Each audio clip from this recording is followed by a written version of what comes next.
ایک کتا رات گئے باریک سی آواز میں بے ہنگم مگر مسلسل بھونک رہا تھا۔ جب بھونکتے بھونکتے تھک جاتا تو وہ چند لمحوں کا توقف اختیار کرتا، پھر وہی مشق دہراتا۔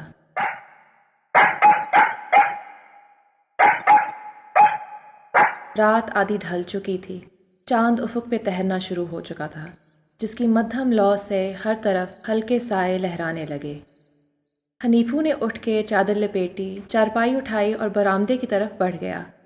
برآمدے میں پہلے سے موجود چارپائی پہ لیٹے لطیفو نے اسے دانشمندانہ لہجے میں بتایا، بھادوں کی راتوں میں اوس پڑتی ہے، آدھی رات کے بعد باہر نہیں سویا جاتا۔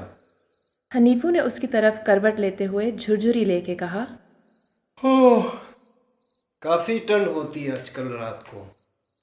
پھر پاس ہی پڑے حقے کا گھونٹ بھرتے بھرتے بولا، تو پھر تم نے کیا سوچا ہے؟ کام کوئی نہیں ہے اپنے پاس، میری مان جا، اپنے دن پھر جائیں گے۔ لطیفو تھوڑی دیر لیٹا برآمدے کی چھت کو گھورتا رہا، پھر اٹھ کے بیٹھ گیا۔ وہ حنیفو کی طرف بغیر دیکھے بیٹھا بیٹھا گڑ گڑایا، گاؤں والوں کو پتہ چلا تو گاؤں بدر نہ ہو جائیں۔ حنیفو نے تشفی بھرے لہجے میں سمجھایا، یار یہ کام تم مجھ پہ چھوڑ دو، تم بس میرا ساتھ دو، پھر دیکھو۔ تھوڑی دیر بعد وہ اٹھے اور ٹہلتے ٹہلتے برآمدے سے باہر نکل گئے۔ آدھے گھنٹے بعد گاؤں کی نکر سے واویلا ہوا۔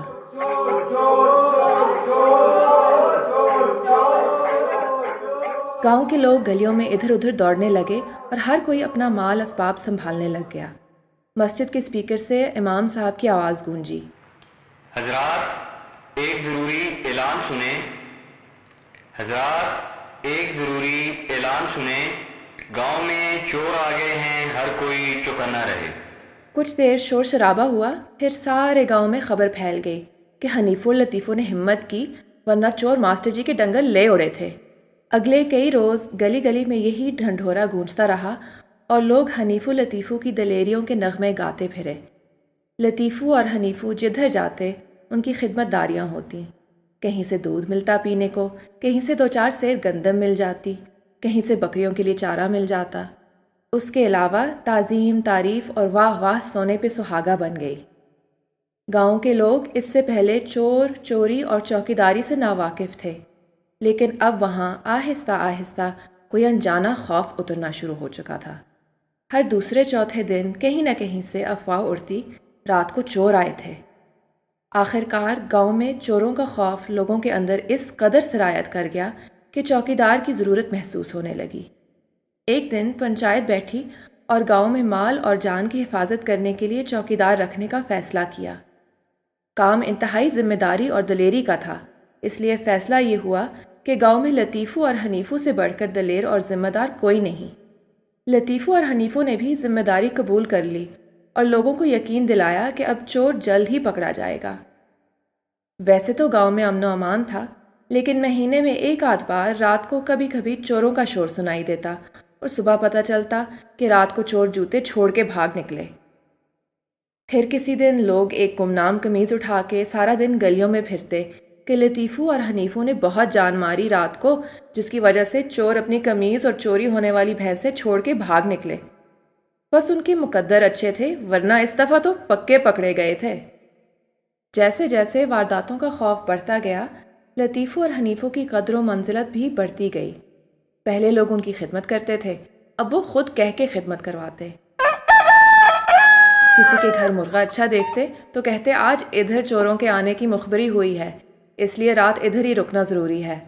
ساتھ یہ بھی بتا دیتے کہ حنیفو کو رت جگے کی بیماری ہو گئی ہے، گاؤں والوں کی حفاظت کے لیے جاگتے جاگتے۔ اس لیے حکیم صاحب نے یخنی کا مشورہ دیا ہے، بہتر ہے مرغا بالغ اور سیر سوا سیر کا ہو۔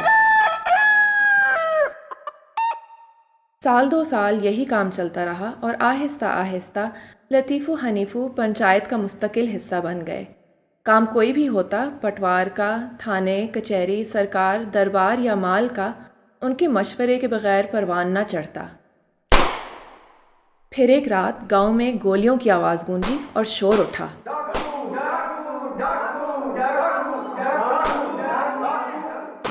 بس اگلی صبح پنچایت نے فیصلہ سنایا کہ اب گولیاں بارود بھی حفاظت کے لیے ضروری ہیں، اس لیے سب گاؤں والے ہر فصل پہ چندہ دیں تاکہ حفاظت میں کوئی کوتاہی نہ رہے، اور ساتھ ہی گاؤں کے ماسٹر کو فارغ کیا اور اسکول کو زمین اور بچوں سمیت لطیف و حنیفو کے حوالے کر دیا تاکہ وہ بچوں کو محفوظ مستقبل کے گر سکھا سکیں۔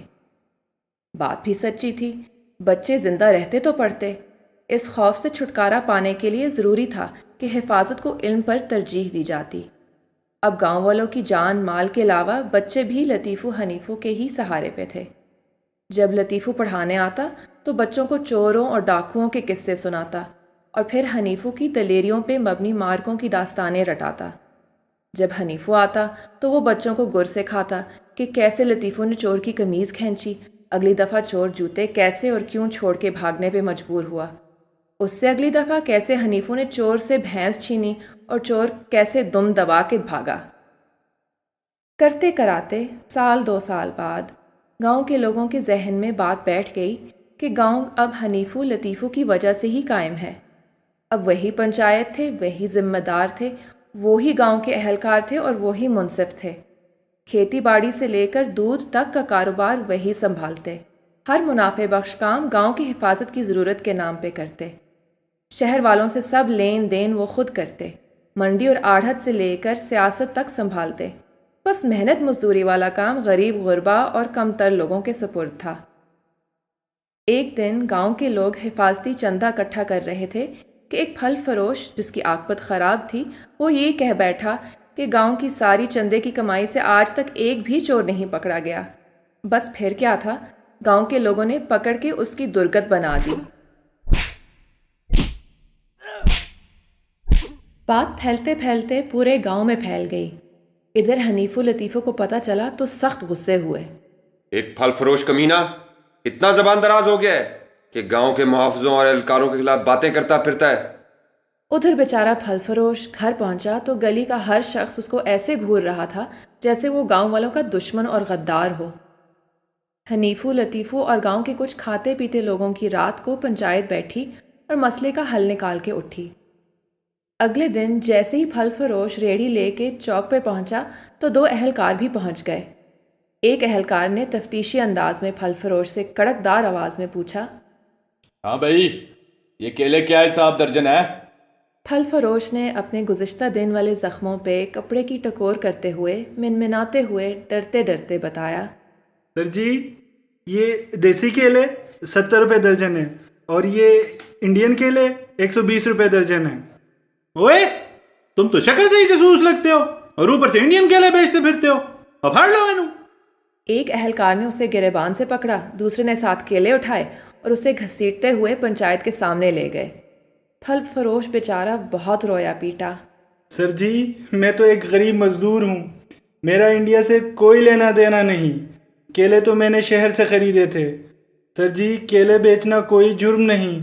مگر حنیفو اور لطیفو کی پنچایت نے اس کو سارے گاؤں کے لیے بدامنی اور خطرہ قرار دیتے ہوئے گاؤں بدر کرنے کا فیصلہ سنایا اور ساتھ ہی گاؤں والوں کو نوید دی کہ گاؤں والوں کے سر سے سبھی خطرے ٹل گئے ہیں، لہٰذا رات کو جشن ہوگا تو جلد از جلد چندے کا انتظام کیا جائے۔